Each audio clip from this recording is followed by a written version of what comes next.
Assalamualaikum teman-teman, apa kabar semua? Semoga teman-teman dalam keadaan sehat walafiat serta dalam lindungan Allah Subhanahu wa taala ya. Amin. Teman-teman kelas 5, seperti biasa di Sentra Sains bersama dengan Ibu Upi ya. Nah, seperti biasa sebelum kita memulai sentra, kita berdoa dulu ya. Bismillahirrahmanirrahim.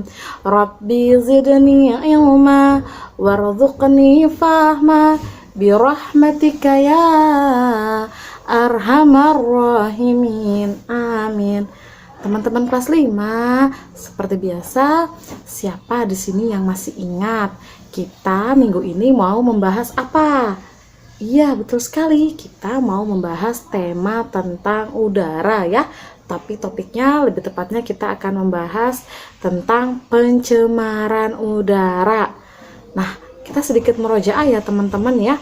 Murojaah tentang materi kita di pekan sebelumnya. Nah, siapa di sini yang masih ingat kita makhluk hidup ini tinggalnya di planet apa teman-teman? Siapa yang masih ingat? Iya, betul sekali, planet Bumi. Nah, makhluk hidup itu ada apa saja sih? Iya, betul sekali, ada manusia, hewan, dan tumbuhan.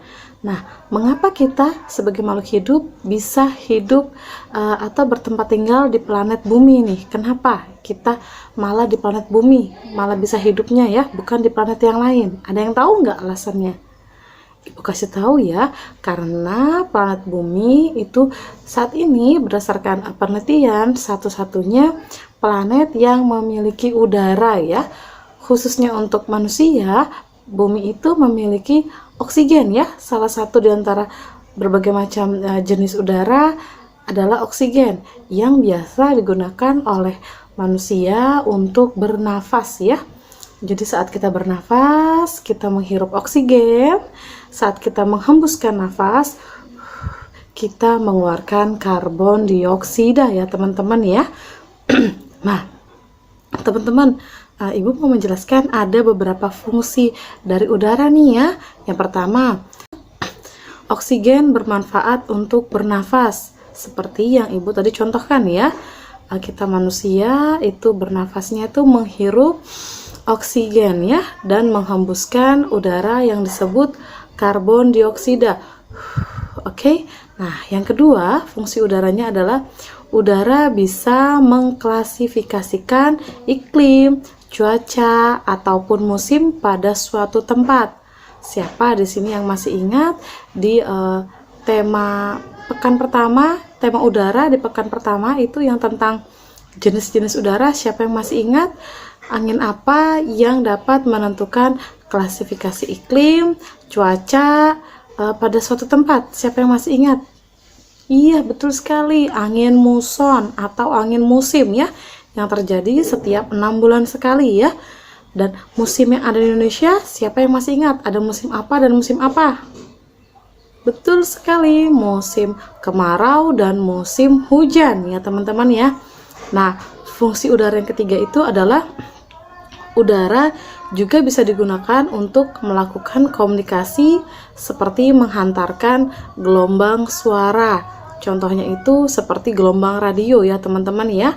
Bahwa di pekan lalu kita ada membahas 5 lapisan udara ya, dari eksosfer, termosfer, mesosfer, stratosfer, sampai troposfer ya.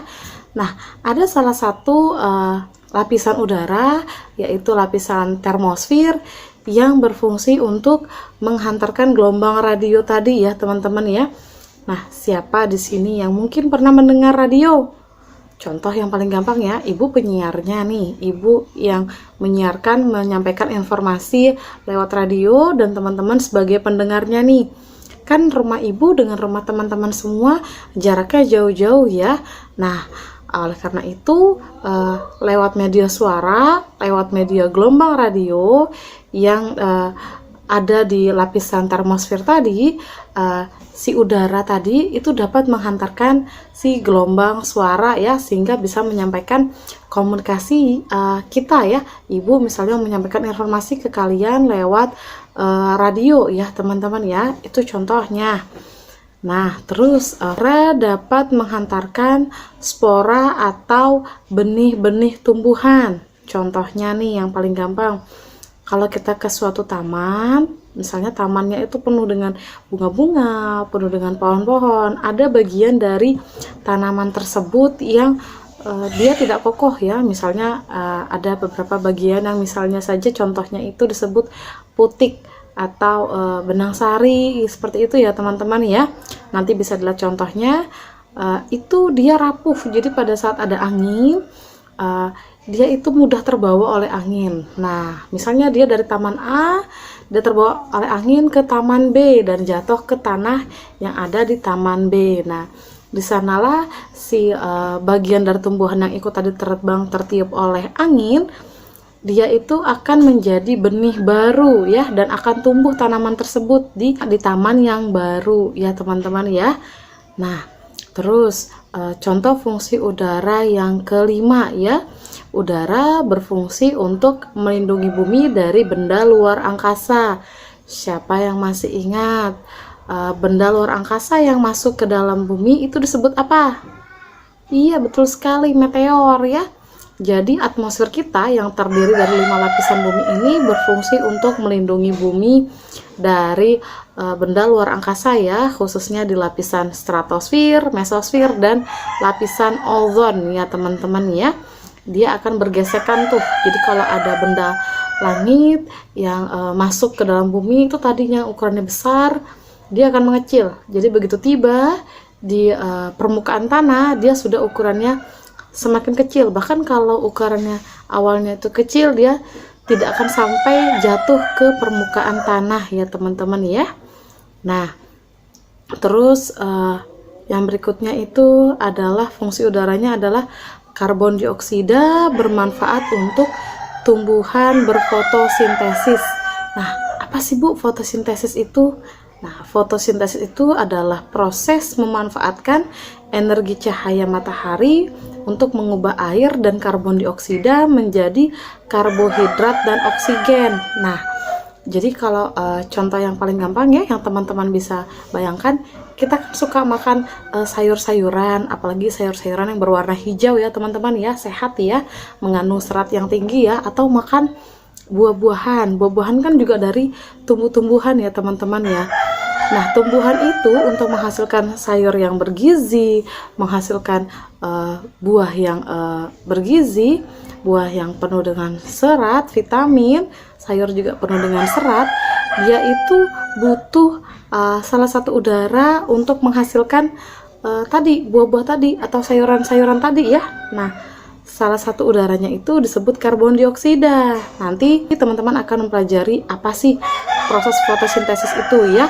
Yang jelas teman-teman sekedar mengetahui dulu tadi pengertian proses fotosintesis dan maksud dari proses fotosintesis itu apa ya, untuk menghasilkan tadi sayuran atau makanan seperti buah-buahan dan sayuran tadi ya, untuk kita bisa konsumsi.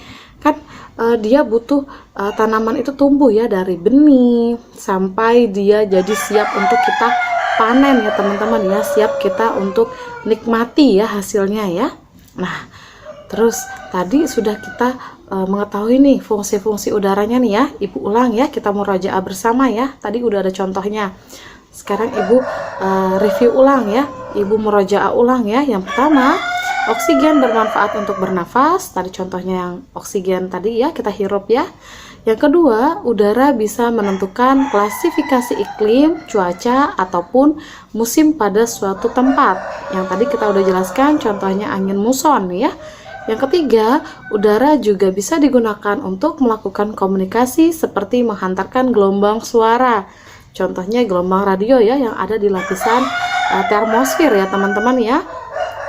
Dan yang keempat, udara dapat menghantarkan spora atau benih-benih tumbuhan. Contohnya tadi bagian tumbuhan yang terbawa oleh angin dan tumbuh di tempat yang lain ya teman-teman ya.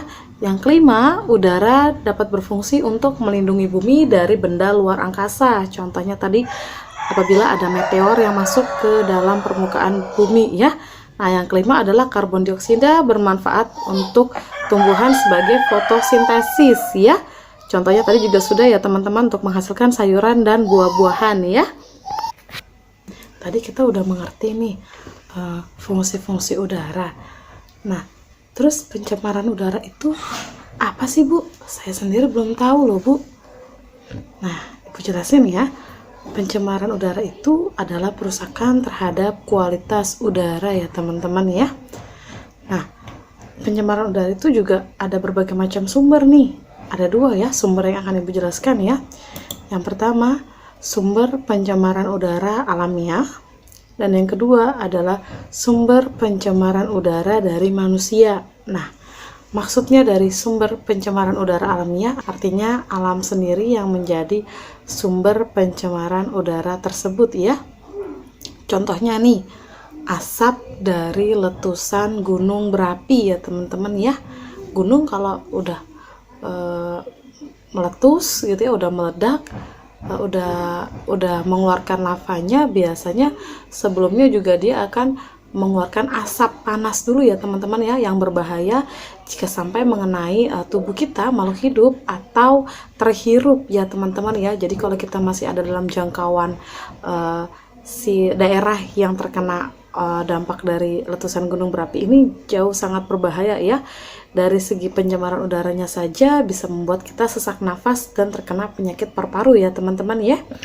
Nah, dan ini bisa kalau dia mengeluarkan banyak sekali asapnya bisa terbawa oleh angin sampai jauh keluar kota ya teman-teman ya, bahkan keluar pulau ya. Nah, terus yang kedua itu contohnya dari alamnya ya tadi ya, sumber pencemaran udara dari alamnya adalah kebakaran hutan. Nah, mungkin teman-teman di sini pernah beberapa tahun yang lalu merasakan Kalimantan itu sempat kabut asap ya. Kita Kalimantan Timur ya teman-teman ya. Itu kiriman dari asap dari kebakaran hutan yang ada di Pulau Sumatera. Bahkan di Pulau Kalimantan sendiri, kalau Ibu tidak salah ingat itu ada di Kalimantan Tengah ya. Nanti bisa ditanyakan ke Guru Sentra Sosial Budaya dengan Bu Hana ya. Nah, itu kebakarannya terlalu luas teman-teman, sehingga asap yang ditimbulkan pun jadi lebih banyak dan terbawa oleh angin hingga sampai di kota kita ya. Dan kita juga mengalami yang namanya oksigen kita jadi tercemar ya, udara kita jadi kotor ya, padahal di kota kita tidak ada kebakaran hutan saat itu ya. Nah, sekarang contoh dari sumber pencemaran udara yang disebabkan oleh manusia ya. Nah, contohnya itu adalah asap kendaraan. Nah, teman-teman coba deh perhatikan ya, di jalanan, knalpot, pada mobil, motor, itu kan menghasilkan asap ya. Nah, asap itulah yang menyebabkan pencemaran udara ya teman-teman ya. Nah, terus ada lagi itu asap pabrik. Mungkin kalau di Balikpapan, di Kaltim sendiri, untuk pabrik tidak terlalu signifikan ya, tidak terlalu terlihat berkontribusi menyumbang banyak pencemaran udara. Ada, tapi tidak terlalu banyak. Kebanyakan tuh di pulau-pulau besar seperti Pulau Jawa. Teman-teman bisa lihat itu asap-asapnya dari pabrik-pabrik menyumbangkan polusi udara atau pencemaran udara dari asap pabrik yang dihasilkan ya teman-teman ya. Terus rokok. Nah, teman-teman mungkin sering melihat nih ada beberapa orang yang merokok, apalagi di sekitar kita ya. Kita sendiri kalau kena asap rokoknya tidak nyaman ya teman-teman ya. Ada aroma yang mengganggu dan mengganggu pernafasan kita ya teman-teman ya. Jadi hindari perokok ya teman-teman ya. Nah, terus ada juga dari asap pembakaran sampah. Coba deh teman-teman perhatikan pada saat tetangga atau kita sendiri mungkin lagi bakar-bakar sampah, sampah yang udah banyak menumpuk dan beraroma tidak sedap, kita bakar, itu juga salah satu yang menjadi sumber pencemaran udara ya. Baunya nggak enak, terus juga udara sekitar jadi tercemar ya, seperti itu ya. Kita hirup juga udaranya tidak selega biasanya dan beraroma tidak nyaman ya teman-teman ya, tidak enak ya. Nah, pembakaran itu, asap pembakaran nggak mesti harus dari sampah teman-teman, dari makanan juga bisa. Contohnya, kalau teman-teman mungkin pernah buat sate, atau mungkin beli sate, atau ayam bakar, ikan bakar, itu kan pada saat dibakar menggunakan arang, itu juga menghasilkan asap ya. Asapnya itu juga mencemari udara di sekitarnya ya teman-teman ya. tidak ada masalah mau makan bakar-bakar, tapi perhatikan gizinya dan pastikan tidak terlalu sering ya teman-teman ya, atau menggunakan peralatan masak yang atau peralatan pembakaran yang tidak terlalu banyak menghasilkan asap ya, supaya udara kita tetap bersih ya, oksigennya tetap kita bisa hirup dengan baik ya. Nah, dari sekian banyak pencemaran udara itu menimbulkan beberapa dampak atau akibat dari pencemaran udara itu tersendiri ya. Nah, contohnya nih, yang pertama ya, dampaknya tuh satu, menyebabkan penyakit pada saluran pernafasan atau penyakit paru-paru.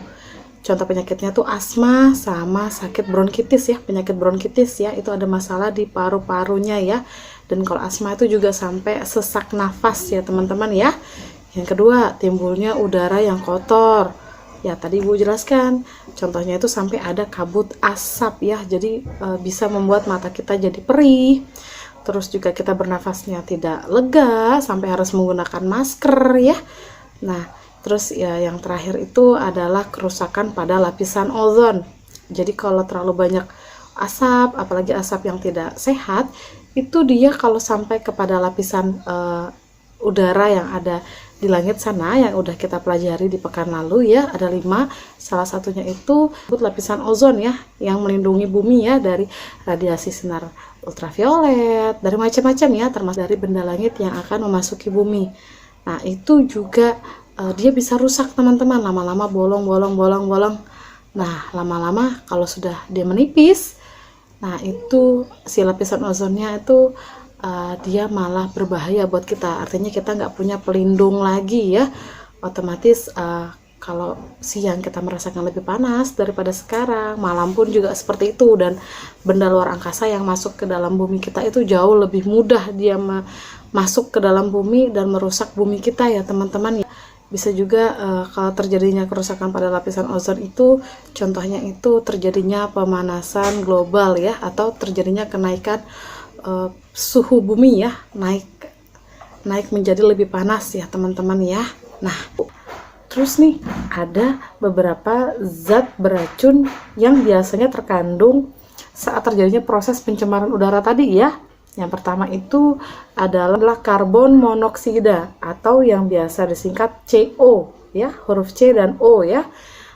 Karbon monoksida ini atau si CO ini biasa berasal dari asap kendaraan ya, khususnya kendaraan bermotor ya. Jadi asap yang keluar dari knalpot kendaraan bermotor itu mengandung zat beracun yang disebut karbon monoksida atau CO ya. Yang kedua itu adalah karbon dioksida atau biasa disingkat CO2 ya. Ini biasanya berasal dari asap pembakaran seperti kebakaran hutan dan lain-lain ya, bisa juga dari pembakaran sampah ya, seperti itu ya, hasil dari bakar-bakar ya, kan itu menghasilkan zat beracun yang disebut karbon dioksida ya. Maksud di sini beracun itu kalau terhirup dalam jumlah yang banyak atau sering, itu berakibat fatal ya buat tubuh kita ya. Kita bisa sulit bernafas, atau kena tadi yang Ibu tadi awal bilang ya, bisa terkena penyakit paru-paru ya.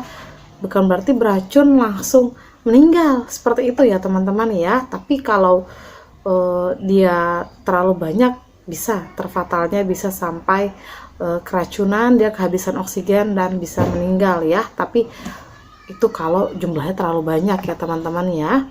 Nah, terus yang ketiga itu zat beracunnya itu namanya gas NO dan NO2 ya. Biasanya berasal dari asap kapal laut ya teman-teman ya. Jadi kapal laut kalau teman-teman perhatikan, mungkin lihat di TV, di internet, atau di gambar-gambar tertentu ada mengeluarkan asap ya, seperti kereta api juga kan mengeluarkan asap. Nah, dia itu biasanya menghasilkan gas zat beracun yang disebut gas NO atau NO2. Nah, terus gimana nih Bu caranya Bu? Cara mengatasi pencemaran udara nih biar kita semakin nyaman bernafasnya, semakin terhindar dari berbagai macam penyakit nih ya. Otomatis kan kalau ada pencemaran udara, ada kabut asap, mata kita juga jadi perih ya teman-teman ya. Terus kita bernafasnya juga semakin tidak nyaman dan bisa sesak nafas ya. Nah, cara mengatasi pencemaran udaranya itu ada 4 ya. 1. Menggunakan angkutan umum. Yang kedua, menghemat energi. Yang ketiga, pahami dan mempraktekkan konsep reduce, reuse, dan recycle ya. Yang keempat, menggunakan perangkat teknologi atau listrik yang menghemat energi. Maksudnya gimana sih, Bu? Nah, untuk menggunakan angkutan umum, ini ada tujuannya nih, untuk mengurangi asap yang berasal dari kendaraan yang memadati jalanan ya. Kalau teman-teman misalnya ayah ibunya, terus nanti teman-teman sudah besar punya kendaraan sendiri, saudara-saudaranya punya kendaraan sendiri, misalnya satu keluarga ada 5 orang, masing-masing menggunakan motor sendiri-sendiri. Nah, itu otomatis semakin banyak gas atau pencemaran udara berasal dari kendaraan yang dihasilkan ya, karena ada 5 kendaraan di situ. Coba jadi satu, berangkat rame-rame misalnya menggunakan satu mobil milik pribadi atau angkutan umum. Nah, kan bisa menampung rame-rame nih, itu jauh lebih menghemat ya. Jadi tidak banyak kendaraan yang mengeluarkan asap yang berbahaya yang dapat mencemari udara kita ya. Tapi kalau untuk saat ini lagi wabah virus corona ini, sebaiknya di rumah saja. Itu juga salah satu cara mengatasi pencemaran udara ya, karena kita nggak kemana-mana ya. Yang kedua, menghemat energi. Nah, teman-teman, menghemat energi ya. Teman-teman tahu nggak?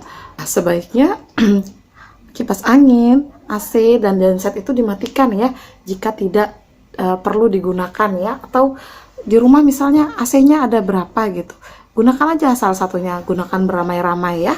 Nah, itu karena untuk menghidupkan peralatan tersebut yang akhirnya berubah menjadi energi listrik, bahan bakarnya itu mengandung bahan bakar fosil untuk dibakar ya. Jadi coba deh perhatikan genset, itu kan genset apalagi yang besar ya, kalau teman-teman lihat di perusahaan-perusahaan, di kantor-kantor, itu yang besar itu kan menghasilkan dia asap juga ya. Itu merupakan salah satu pencemaran udara ya teman-teman ya. Nah, yang kedua, pahami dan mempraktekkan reduce, reuse, dan recycle, atau kita biasa menyingkatnya itu mendaur ulang sampah ya. Nah, reduce itu apa sih, Bu? Nah, reduce itu adalah mengurangi bahan-bahan yang bisa merusak lingkungan.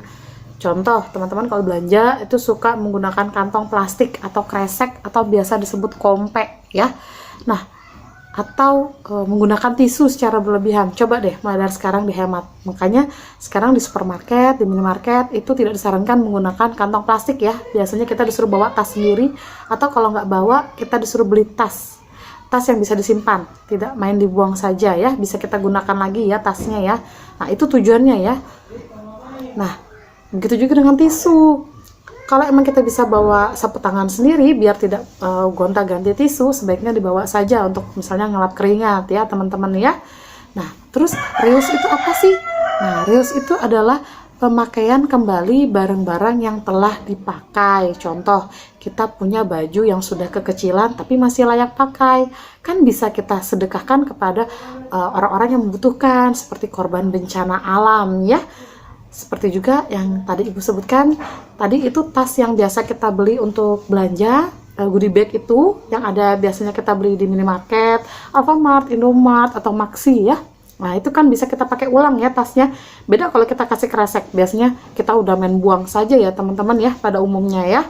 Nah, terus kalau recycle itu dia mendaur ulang barang ya. Contohnya, kita udah pernah praktekkan ya di semester lalu, itu botol bekas minuman kan bisa yang kayak botol kemasan plastik, misalnya merek Aqua gitu ya, kita sebut merek, itu kan bisa dirubah bisa menjadi pot tanaman ya, kita waktu nanam hidroponik ya teman-teman ya. Terus atau bekas kaleng susu bisa dijadikan tempat pensil ya, banyak ya yang bisa kita daur ulang ya. Nah, terus yang keempat itu adalah menggunakan perangkat teknologi atau listrik yang menghemat energi. Contohnya kita menggunakan AC yang hemat energi, biasanya AC inverter atau AC apapun yang tulisannya low watt atau dia hemat energi, biasanya bahasa Inggrisnya low watt. Oke? Nah, begitu juga dengan barang elektronik yang lain. Kalau ada yang dia bisa lebih menghemat energi, energi listriknya ya kita pakai saja. Selain kita menghemat biaya pengeluaran bayar tagihan listriknya, kita juga salah satu cara untuk mengatasi pencemaran udaranya ya. Nah, oke, dari sini Ibu harap teman-teman sudah mulai memahami apa yang Ibu sampaikan. Jika ada yang kurang jelas, bisa bertanya pada saat recalling atau minta bantu orang tua atau pendampingnya di rumah untuk bertanya ke Ibu, atau video materi Ibu diputar kembali ya teman-teman ya, dipahami kembali ya. Nah, oke teman-teman, silahkan dikerjakan tugasnya selama 1 jam dengan fokus, kerja tuntas, kerja secara mandiri ya teman-teman ya. Oke, kita ketemu lagi di Sentra Sains berikutnya. Kita tutup dengan hamdalah ya, alhamdulillah, dan kita tutup dengan kafaratul majelis. Subhanakallahumma wa bihamdik, asyhadu alla ilaha illa anta, astaghfiruka wa atubu ilaih, walhamdulillahi rabbil alamin. Oke teman-teman, seperti biasa pesan Ibu, jaga kebersihan dan jaga kesehatan, pastikan di rumah saja, tidak usah keluar rumah selama tidak ada keperluan yang mendesak. Jika harus keluar rumah, pastikan teman-teman menggunakan masker, menggunakan face shield, dan membawa hand sanitizer. Oke, kita ketemu di Sentra Sains berikutnya. Assalamualaikum warahmatullahi wabarakatuh.